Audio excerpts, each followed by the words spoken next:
আমন্ত্রণ জানাচ্ছি technique easy এডুকেশনের পক্ষ থেকে গণিতের আরো একটি ক্লাসে। আজকের ক্লাসে আমরা একটি সংক্ষিপ্ত প্রশ্ন নিয়ে আলোচনা করব, সেটা হচ্ছে দূরত্বের স্বীকার্যটি বর্ণনা করো। এটা চ্যাপ্টার 2 এর অনুশীলনী 6.1 এর প্রশ্ন নাম্বার 4 আমরা আলোচনা করছি। তো এইখানে দূরত্বের স্বীকার্য বলতে আমরা বুঝি কি, যে একটা এগ্রিমেন্ট বা কোনো কিছুকে স্বীকার করে নেওয়া, এরকম একটা বিষয়। তো দূরত্বের স্বীকার্যটা কি? দূরত্বের স্বীকার্য নিজে বর্ণনা করা হলো, চলো আমরা একটু বর্ণনা করার চেষ্টা করি।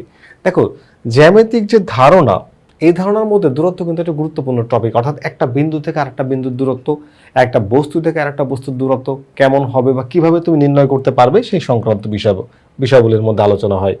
তো আমরা জ্যামিতির দূরত্বের ধারণা একটি প্রাথমিক ধারণা, এই জন্য এর জন্য স্বীকার করে নেওয়া হয় যে ধরো একটা পি এবং কিউ দুইটা ভিন্ন বিন্দু, অর্থাৎ বিন্দু যুগল। এখানে বলা হচ্ছে পি কিউ দুটি বিন্দু যুগল যে অনন্য বাস্তব সংখ্যা নির্দিষ্ট করে থাকে।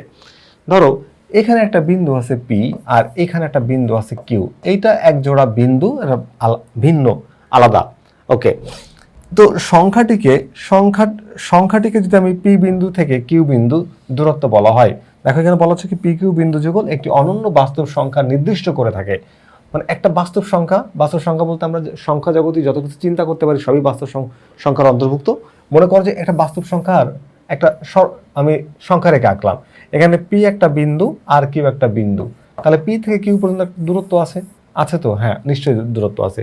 তাহলে এই যে দূরত্ব, এটা সংখ্যা রেখাটাকে আমি ধরো মনে করলাম যে এখানে সংখ্যা রেখাটাকে আমি এখানে একটা নাম দিলাম 4, রিয়েল নাম্বার। তো এর মধ্যে পি একটা বিন্দু আর কিউ একটা বিন্দু, পি থেকে কিউ পর্যন্ত। তো সংখ্যাটিকে পি বিন্দু থেকে কিউ বিন্দু দূরত্ব বলা হয়। অর্থাৎ এইখান থেকে শুরু করে এই পর্যন্ত এটাকে আমরা পি থেকে কিউ বিন্দু দূরত্ব, বা পি থেকে এই মনে করো পি বিন্দু আর এই হলো কিউ বিন্দু, পি থেকে কিউ বিন্দু দূরত্ব আমরা এটাকে বলতে পারি। এবং এইটাকে আমরা এই যে রেখার যে দৈর্ঘ্যটা, এটাকে আমরা পি কিউ দ্বারা সূচিত করি, অর্থাৎ পি কিউ দ্বারা প্রকাশ করি, পি কিউ দ্বারা এক্সপ্রেস করি।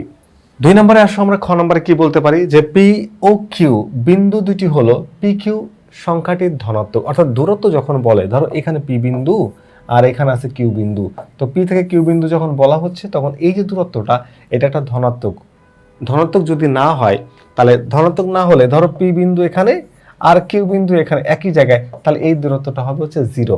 যদি এটা ধনাত্মক না হয় 0, কারণ কি তোমার দূরত্বকে আমরা ঋণাত্মক সংখ্যা দিয়ে প্রকাশ করি না। একটা বিন্দু থেকে অন্য বিন্দু দূরত্ব অবশ্যই সেটা পজিটিভ হতে হবে। যদি এটা পজিটিভ না হয় তাহলে পি কিউ এর মান হবে 0, পি কিউ এর মান কি হয়ে যাবে? 0।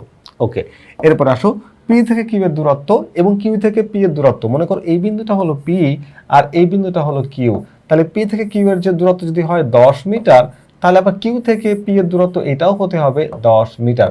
তার মানে উভয় ক্ষেত্রে এই দুইটা দূরত্ব সমান হবে। অর্থাৎ মনে করো তোমার বাসা থেকে স্কুলে যাওয়ার রাস্তা, তুমি এখানে এটা তোমার বাসা আর এটা মনে করো স্কুল। বাসা থেকে স্কুলে যাওয়ার রাস্তা তোমার যে যতটুকু পথ মনে করো সেটা 1 কিলোমিটার হলে স্কুল থেকে বাসার দূরত্ব 1 কিলোমিটারই হবে। মূলত এই কথাটা এখানে বলা হচ্ছে। পি বিন্দু থেকে কিউ বিন্দু দূরত্ব হবে যা, কিউ বিন্দু থেকে পি বিন্দু দূরত্ব হবে তাই। এবং দেখো পি কিউ তাহলে সমান হচ্ছে কিউপি হবে, যেটা আমরা বলছিলাম পি কিউ কিউপি হওয়াতে এই দূরত্বকে সাধারণত পি বিন্দু ও কিউ বিন্দুর মধ্যবর্তী দূরত্ব বলা হয়। তার মানে পি কিউ আর কিউপি যদি একই হয়, তাহলে পি আর কিউ এর মধ্যবর্তী যে দূরত্ব, এটাকে বলা হয়। ব্যবহারিকভাবে আমরা এই দূরত্বের পূর্ব নির্ধারিত এককের সাহায্যে প্রকাশ করতে পারি।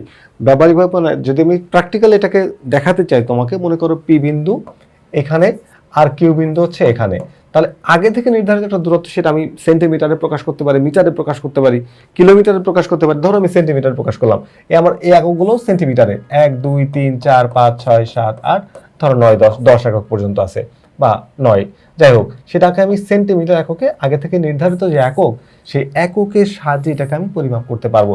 এটা মিটারে হতে পারে, কিলোমিটারে হতে পারে, যেভাবে হোক আমরা এটাকে প্রকাশ করতে পারবো আগে থেকে নির্ধারিত যে একক থাকবে সে এককে। তাহলে এখনকার ক্লাসে আমরা আলোচনা করলাম হচ্ছে দূরত্বর যে স্বীকার্য সমূহটি। আশা করি তোমরা এটি বুঝতে পেরেছো। পরবর্তীতে আবারও নতুন কোনো গাণিতিক সমস্যা নিয়ে ফিরে আসবো। ততক্ষণ পর্যন্ত ভালো থেকো। আল্লাহ হাফেজ।